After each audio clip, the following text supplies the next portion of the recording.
feel so bad about it, Anyway, it is not the love of money for which these have strayed, but for the money itself. Okay, this is not an error, but an explanation.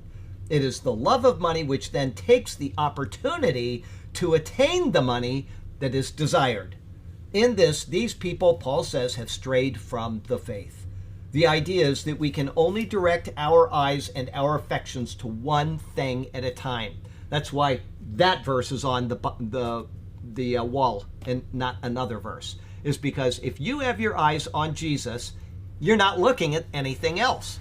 If you take your eyes off of Jesus and you are looking at something else, you can only focus on one thing at a time. And that goes with your spiritual eyes as well as your physical eyes.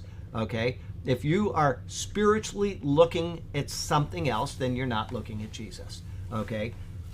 Let us fix our eyes on Jesus. Okay? And I have to remind myself, I'm not trying to sit here and, talk down to you and say that, you need to do this, blah.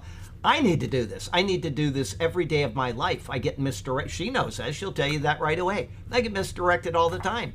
And when I do, I have to remind myself that I need to get back and think about Jesus. I need to focus my spiritual eyes on Jesus. There's 10 billion things in the world that pull you away from what you should be doing and what you should be thinking. Okay, so that's not me talking down to people. That's me acknowledging that it's a truth in my life as much as yours. Okay, so this is what Paul is saying. Instead of looking, the idea is that we can only direct our eyes and affections to one thing at a time. If we are looking west, we are not looking east. Okay, that's just the truth. I'm looking west right now. I'm certainly not looking east. Okay, this is what Paul is saying. Instead of looking to the glory of God, they are looking at earthly gain.